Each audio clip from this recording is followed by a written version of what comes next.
really, as a creative sort of person, people are surprised that I don't really like videos that much, and I guess it's because I'm old-fashioned and I don't think music needs it. I don't really believe in having visual interpretation or pictures to go with music. I don't think that's what music is about. I think that is what TV is about. But I don't think records don't come with a screen. I don't think they should be listened to in conjunction with a short film. In just about all videos I've been involved with, I am wondering what I'm going to do after, if I'm going to have time to do what I want to do after. So my demeanour is probably extremely negative when I get there, and I probably get a bit warmed up as the day goes on. Usually I'm negative for the first 4 hours because that's when we're hanging around for that amount of time.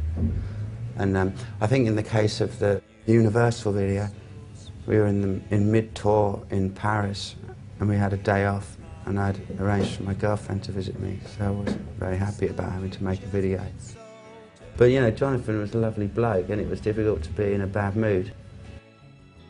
I think we might have met him to talk about the script which grabbed our attention, and I guess that was it in the mid-90s.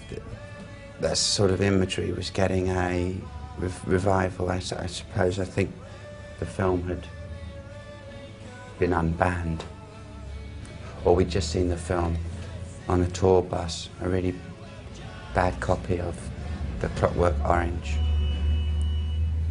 with Dutch subtitles or something like that. And that's it, that was all the preparation.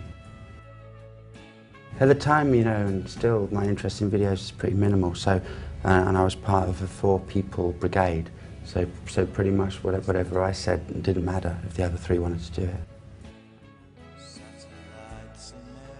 But you're always going to have trouble in video lifting from something that is already so strong and so culty and so belonging to people in a particular way.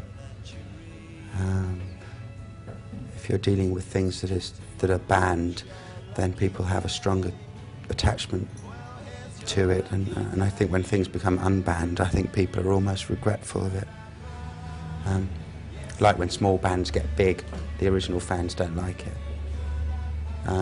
So I think it's always well, it's pretty brave or daft, really, to do something like make a video in the style of. And it's just very it's very confusing. You know, you're told to do this and you do that, and in a slightly acting sort of way. I remember the white suits were quite nice to wear. They were sort of stretchy, but started to fall to bits quite quick. But really, in that video, I think that the band are the ones that look like the idiots. You know, I think there's stronger characters in that video than the band. I think we're kind of like dummies, you know. My favourite bit in the video is the guy who's dressed as a reverend, and he's whispering in the ear of this man who is laughing his head off, and suddenly it's as if the reverend has said God knows what, and the man stops laughing and looks as if he has heard something just so obscene or so ridiculous or so hideous that he can hardly believe it.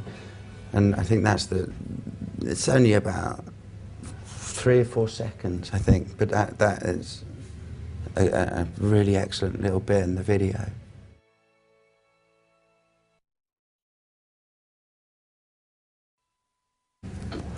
Clockwork Orange, no, I didn't like it. I don't like it still. I think it's kind of fairly typical of a hideous group of, like, a hideous area of filmmaking that is no good for society at all.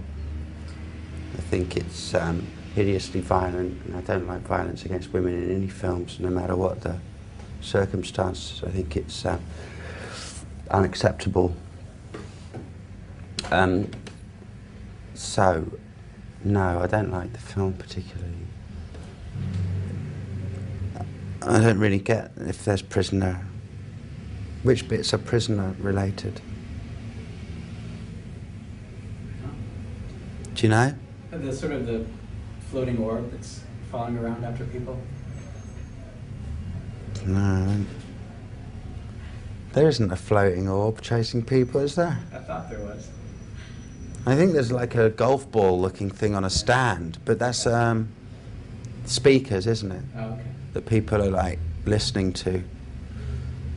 God knows what that. I mean, God knows what the song is about in the first place.